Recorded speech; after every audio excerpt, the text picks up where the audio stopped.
Good morning, everyone.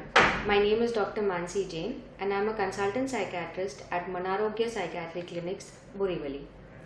Today, I wanted to talk to you about depression. All of us know that depression is feeling sad and crying a lot. But what we don't know is that depression has a lot of other symptoms. Depression can present in many different ways, and depending upon the age group or the type of depression that you have, there might be a lot of different presentations of depression. Let's say that we know depression involves feeling sad or not feeling happy when you're doing things which earlier made us happy. But besides that, patients with depression also complain of having a lot of difficulty in concentration, memory problems, sleep problems, problems with their appetite, and problems with their sex life also. Patients with depression may also complain of a lot of negative thoughts, being unable to change their thoughts or stop thinking about one thing, and they constantly think about one thing. It's called as ruminations.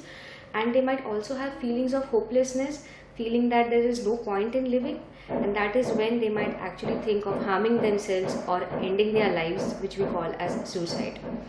So, like I said, that there are different types of depression. I wanted to tell you about high functioning depression.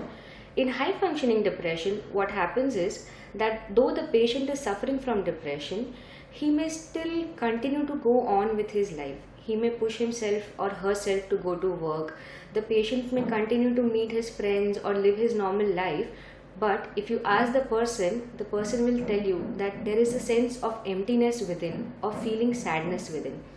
The problem with high functioning depression is that people around you might not be able to detect the depression or might not be able to figure out that you are feeling sad because you are going on with your life normally. That is why it is important to know the signs of high functioning depression so that if you have been feeling so, you go and ask for help. There is something also called as atypical depression. In atypical depression, what happens is instead of having decreased sleep and decreased appetite, patients may complain of increased sleep. They might sleep a lot and increased appetite. They might eat an extreme amount of food. What happens is generally when people see such patients, they might think that this can't be depression. If you're eating so much, if you're sleeping so much, you can't be depressed. You are just lazy. So it is important to know this, that depression can sometimes present in such unusual ways also.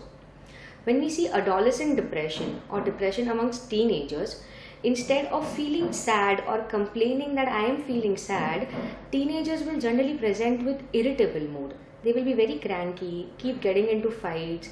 They might also show rebellious behavior, doing the opposite of what you ask them to do. And there might be a sudden decrease in their marks or academic performance.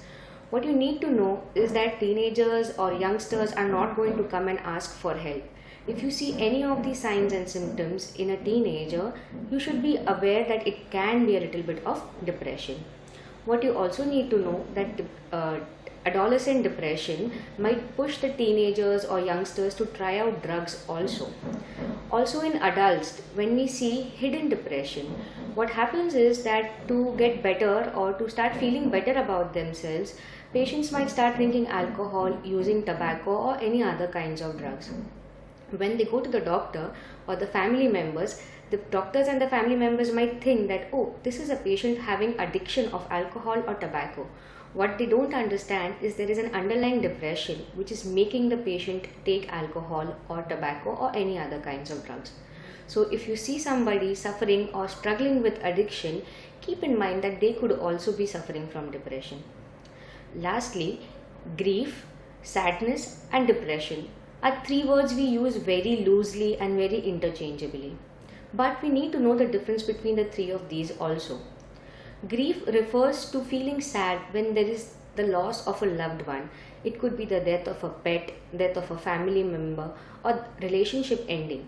In such cases, though there is extreme feeling of sadness, it is a normal reaction. We expect the person to be sad and grieve the loss. It passes away with time. And what we see in grief reaction is that even though you might continue to miss your loved one, you will be able to move on with your life after a point of time. Sadness, on the other hand, is a normal emotional reaction which all humans have. All of us feel sad from time to time. There is nothing wrong with feeling sad. But when this sadness lasts for a very long time or interferes with your daily life is when we have to be aware about depression. Depression is a debilitating illness. It can also be lethal. It can take lives and it can ruin the lives of family members also.